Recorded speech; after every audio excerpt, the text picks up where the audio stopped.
अस्सलाम वालेकुम नाजरीन, मैं सबीहा तबस्सुम और आप देख रहे हैं अम्बेडकर उर्दू न्यूज़। सबसे पहले पेश हैं सुर्खियाँ। तेलंगाना हाईकोर्ट में खदीर खान की मौत पर समाअत, हुकूमत को नोटिस जारी, समाअत 14 मार्च तक मुलतवी।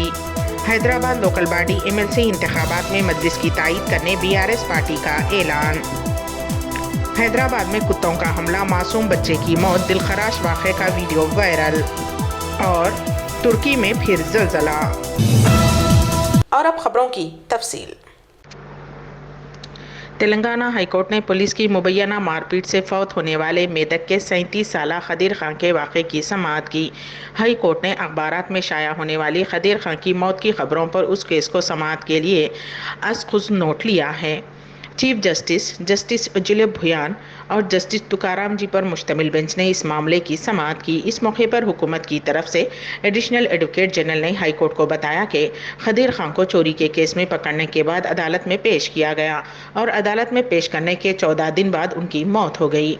हाई कोर्ट ने इस मामले में रियासती हुकूमत के चीफ सेक्रेटरी, महकमे दाखिला के principal secretary, DGP, Medak SP, DSP और एसएचओ को नोटिस जारी करते हुए जवाबी हलफनामा दाखिल करने की हिदायत दी है और इस केस की समाअत 14 मार्च तक मुलतवी कर दी गई। हैदराबाद लोकल बॉडी एमएलसी इंतखाबात में हुक्मरान जमात बीआरएस ने मजलिस पार्टी की तायीद का ऐलान किया है। वजीर आला के चंद्रशेखर राव ने मजलिस पार्टी की जानिब से उन्हें सीट अलाट करने और माजी की तरह उनकी तायीद करने की अपील का मुस्बत जवाब दिया है। चीफ मिनिस्टर के चंद्रशेखर राव ने पार्टी कायदीन से बातचीत के बाद हैदराबाद लोकल बॉडी एमएलसी इंतखाबात में मजलिस पार्टी के उम्मीदवार की मुकम्मल तायीद का फैसला किया। वाज़ेह रहे कि गुज़िश्ता 3 मई से हैदराबाद लोकल बॉडी जीएचएमसी से मुंतखब होने वाले एमएलसी की सीट पर मजलिस की नुमाइंदगी की है। उस सीट पर मजलिस के रुकने काउंसिल अमीनुल हसन जाफरी नुमाइंदगी कर रहे हैं। उनकी मियाद खत्म हो रही है, जिसके पेश नज़र 13 मई को उस सीट पर इंतखाबात होने वाले हैं। इस मरतबा भी बीआरएस ने मजलिस को ये सीट देने का फैसला किया है, जहां मजलिस के उम्मीदवार की बीआरएस पार्टी के कारपोरेटर्स और अरकान मुखन्निना वोट देंगे। कुल हिंद मजलिस इत्तेहादुल मुस्लिमीन ने हैदराबाद लोकल बॉडी एमएलसी इंतखाबात में पार्टी के नौजवान लीडर मिर्ज़ा रहमत बेग को उम्मीदवार बनाया है। मजलिस के सदर व रुकन पार्लियामेंट हैदराबाद बैरिस्टर असदुद्दीन ओवैसी ने रहमत बेग के नाम का ऐलान कर दिया। वाज़ेह रहे कि हैदराबाद लोकल बॉडी एमएलसी की सीट पर फिलहाल मजलिस से सैयद अमीनुल हसन जाफरी नुमाइंदगी कर रहे हैं। उनकी मियाद खत्म हो रही है, जिसके पेश नज़र 13 मार्च को पोलिंग होने वाली है। उस सीट पर मजलिस के उम्मीदवार की तायीद करने का आज ही रियासती वज़ीर आला के चंद्रशेखर राव ने ऐलान किया है। हैदराबाद की पुलिस ने जाली करेंसी की तबाहत और उसके चलन के इल्ज़ाम में 2 अफराद को गिरफ्तार कर लिया। उन दोनों के कब्जे से 27 लाख मालियती नकली नोट जब्त कर लिए गए हैं। डीसीपी सौजोन साई चैतन्या ने प्रेस कॉन्फ्रेंस से खिताब करते हुए ये बात बताई। उन्होंने बताया कि इस केस का असल मुल्जिम रमेश बाबू अपनी बहन के साथ 500 रुपये के नकली नोटों की तबाहत प्रिंटिंग करता था और वो गुजरात में उस जाली करेंसी के चलन को आम करता था। उसे वहाँ गिरफ्तार कर लिया गया। क़ब्ल अज़ रमेश बाबू की मुलाकात दूसरे मुल्जिम हसन बिन हमूद से जेल में हुई थी। उस वक्त वो दोनों जेल में थे और वो गहरे दोस्त बन गए, जहां दोनों ने अपने ख्यालात का इजहार किया और जाली करेंसी की तैयारी और चलन के सिलसिले में मुस्तकबिल के लाहे अमल तरतीब दिया था।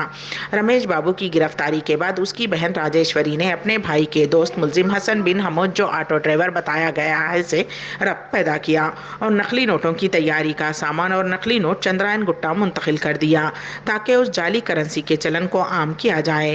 पुलिस ने बावसूख ज़राए की इत्तला पर हसन और रामेश्वरी को गिरफ्तार कर लिया। उनके पास से नकली नोटों की तैयारी का सामान और नकली नोट जब्त कर लिए गए हैं। हैदराबाद में आवारा कुत्तों के हमले में 4 साला बच्चे की जान चली गई। बाग अंबरपेट में रहने वाला गंगाधर अपने बेटे प्रदीप को सर्विस सेंटर ले गया था। कुछ देर बाद बाहर निकलने पर लड़के पर आवारा कुत्तों ने हमला कर दिया। लड़का शदीद जख्मी हो गया और गिर पड़ा। कुत्ते उसे इधर से उधर घसीट कर ले गए और लड़के की मौत हो गई। इस दिलखराश वाक़े के मनाजिर वहाँ के सीसीटीवी कैमरों में रिकॉर्ड हो गए। पुराना पलंग देने का इल्ज़ाम लगाते हुए एक दुल्हा निकाह के लिए नहीं पहुंचा। ये वाक़या हैदराबाद के पुराने शहर में पेश आया। पुलिस के मुताबिक ज़करिया नामी नौजवान की शादी बंडागुड़े की रहने वाली लड़की से तय पाई थी। इतवार के दिन मस्जिद में निकाह की तकरीब मुनक़िद थी। उससे एक दिन क़ब्ल पलंग और दीगर सामान दुल्हे के घर भिजवा दिए गए। पलंग जोड़ते वक्त उसका एक हिस्सा टूट गया, जिस पर दुल्हे के रिश्तेदार बरहम हो गए और पुराने पलंग को रंग करके देने का इल्ज़ाम लगाया गया। निकाह के लिए दुल्हे के न पहुँचने پر جب دلہن کے والد دلہے والوں کے گھر پہنچے تو ان سے یہ کہتے ہوئے جھگڑا کیا گیا کہ پرانا پلنگ دیا گیا ہے اور نکاح سے انکار کر دیا گیا، جس پر دلہن کے والد پولیس سے رجوع ہوئے۔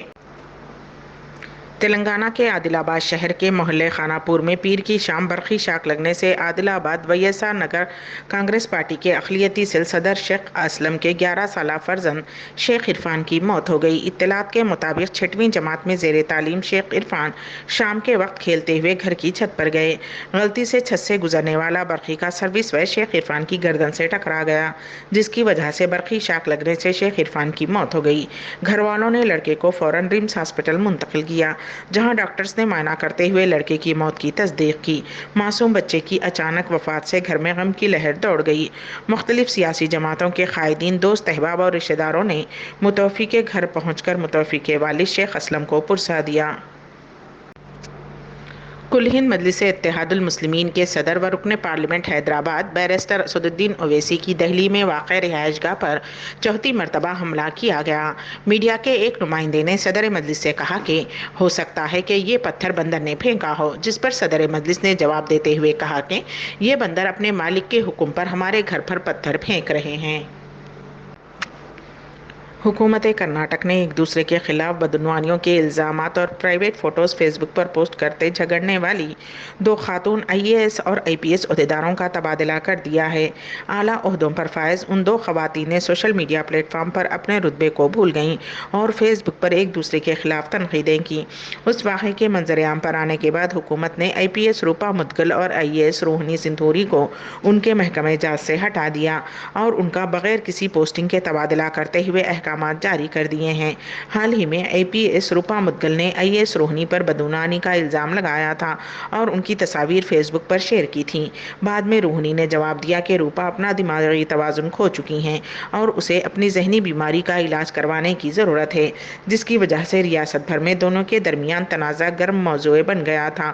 اس تناظر میں کرناٹک کے ریاستی وزیر داخلہ آر گیانند راؤ نے دونوں خواتین افسران کے خلاف کارروائی کے احکامات جاری کیے۔ ان دونوں کو بغیر کسی پوسٹنگ کے ٹرانسفر کر دیا گیا۔ بالی ووڈ کے مشہور گلوکار سونو نگم پر جان لیوا حملہ کیا گیا۔ گلوکار اور ان کے بھائی پر میوزک کنسرٹ کے دوران حملہ کیا گیا۔ دونوں کو ہاسپٹل منتقل کیا گیا ہے۔ سونو نگم محفوظ ہیں جبکہ ان کا بھائی بری طرح زخمی ہے۔ سونو نگم کا کہنا ہے کہ ان کے باڈی گارڈ نے انہیں بحفاظت بچا لیا۔ گلوکار سونو نگم نے آدھی رات کو چیمبور پولیس اسٹیشن میں اس سلسلے میں شکایت درج کروائی۔ پولیس نے MLA پرکاش واٹر پیکر کے بیٹے کے خلاف مقدمہ درج کیا ہے۔ اس کے بعد اب سونو نگم نے اس معاملے پر خاموشی توڑی ہے۔ ریاست بہار کے گوپال گنج ڈسٹرکٹ جیل میں ایک عجیب و غریب واقعہ پیش آیا۔ تاخیر سے ملی اطلاعات کے مطابق ہفتے کے روز جب جیل میں قیدیوں کی چیکنگ کی جا رہی تھی تو قیصر علی نامی شخص پکڑے جانے کے خوف سے اپنا فون نگل لیا۔ اسے ڈر تھا کہ وہ پکڑا جائے گا۔ اتوار کے روز قیدی کو پیٹ میں شدید درد کے بعد گوپال گنج ہاسپٹل منتقل کیا گیا۔ ایکس رے کروانے پر ڈاکٹروں کو پتہ چلا کہ اس کے پیٹ میں کچھ ہے۔ جب اسے بہتر ٹیسٹ کے لیے پٹنہ میڈیکل کالج منتقل کیا گیا تو فون نگلنے کا معاملہ سامنے آیا۔ اس قیدی کو جنوری 2020 میں منشیات کے ایک کیس میں گرفتار کیا گیا تھا۔ ترکی کے جنوب مشرقی صوبے ہاتھے میں 6.4 شدت کا زلزلہ آیا۔ زلزلہ 7.7 کلومیٹر یعنی کہ 4.8 میل کی گہرائی میں تھا۔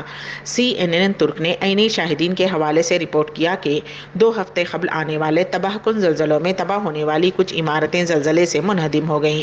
ترکی کے نائب صدر نے ٹویٹر پر کہا کہ تحقیقات جاری ہیں اور شہریوں کو خبردار کیا گیا ہے کہ وہ تباہ شدہ عمارتوں سے دور رہیں۔ ہاتھے ان 10 صوبوں میں سے ایک ہے جو 6 فروری کو 2 زلزلوں سے متاثر ہوئے تھے، جس میں ترکی میں 41,000 سے زیادہ اور پڑوسی ملک شام میں ہزاروں افراد ہلاک ہوئے تھے۔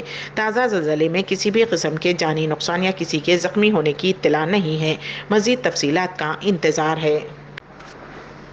کنوینر آل انڈیا اسٹیئرنگ کمیٹی ریاض محمد ذیقم خان کے مطابق 24 فروری سن 2023 کو سفیر ہند ڈاکٹر سہیل اعجاز خان کے اعزاز میں ایک استقبالیہ تقریب کا اہتمام کیا جا رہا ہے۔ کراؤن پلازا سابق ریاض پیلس میں منعقد ہونے والی اس تقریب میں شرکت کے خواہش مند دعوت نامہ وصول کرنے کے لیے درج ذیل کمیٹی ممبر سے رابطہ کر سکتے ہیں۔ امبیڈکر اردو نیوز کے اختتام سے قبل دوبارہ سرخیوں پر ایک نظر۔ تلنگانہ ہائی کورٹ میں خضر خان کی موت پر سماعت، حکومت کو نوٹس جاری، سماعت 14 مارچ تک ملتوی۔ حیدرآباد لوکل باڈی MLC انتخابات میں مجلس کی تائید کرنے BRS پارٹی کا اعلان۔ حیدرآباد میں کتوں کا حملہ، معصوم بچے کی موت، دلخراش واقعے کا ویڈیو وائرل۔ اور ترکی میں پھر زلزلہ۔ اسی کے ساتھ ہی امبیڈکر اردو نیوز یہیں پر اختتام پذیر ہوتی ہیں، تو دیجیے گا سبیہ تبسم کو اجازت۔ اللہ حافظ۔